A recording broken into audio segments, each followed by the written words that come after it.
Cycle తొక్కటం వల్ల physical ఫిట్నెస్తో పాటు ఆడపిల్లలు కానీ మగపిల్లలు కానీ మంచి హైట్ కూడా వస్తారు. సో అవకాశం ఉన్నంతవరకు సైకిల్ మీద డిపెండ్ అవ్వటం చాలా మంచిది అని నా ఉద్దేశం. చిన్నప్పుడు నేను చాలా హైట్ తక్కువ ఉన్నాను. అఫ్కోర్స్ ఇప్పుడు పెద్ద హైట్ కాదనుకోండి, 5'6". దానికి మా నాయనమ్మ చాలా దిగులు పడేది. సో అందుకని ఆవిడ ఒక చిన్న పని చేసేది ఏంటంటే, బాత్రూమ్కి లాక్కేసేది. సో బాత్రూమ్కి వెళ్ళాలి అంటే మాది పల్లెటూరు కావటం వల్ల సైకిల్ వేసుకొని ఒక 4-5 కిలోమీటర్లు వెళితే కానీ అవకాశం ఉండదు. సో అలాగే చేసింది మా నాయనమ్మ. దాంతో నాకు సైకిల్ మీద ఇంట్రెస్ట్ పెరగటం, సైకిల్ తొక్కటం.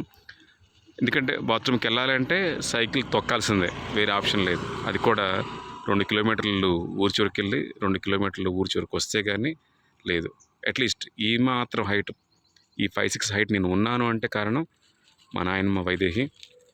సో ఆవిడ చూపిన చొరవ వల్లనే నేను కొంచెం హైట్ అనుకుంటున్నాను. తప్పకుండా సైకిల్ తొక్కడం వల్ల పిల్లలు మంచి హైట్తో పాటుగా కొంచెం గట్టిపడతారు.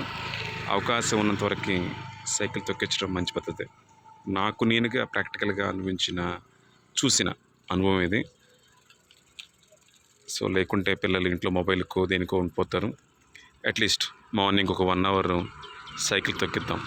అలా మా నాయనమ్మ వైదేహి, పేరు బాగుంది కదా. సో ఆవిడ తీసుకున్న చొరవ వల్లే కనీసం ఈ మాత్రం హైట్ ఇప్పటికి కూడా నేను బాగా నడుస్తాను అంటే కారణం ఆవిడ చూపిన చొరవ.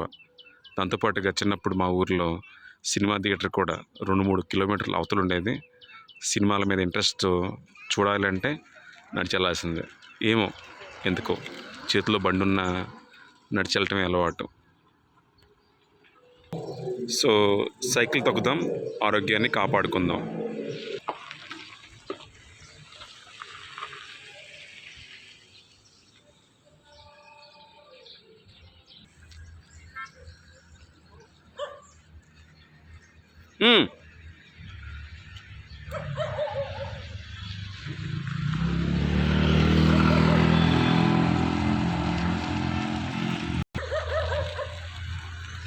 సో కొండలు ఎక్కించడం కొంచెం కష్టం.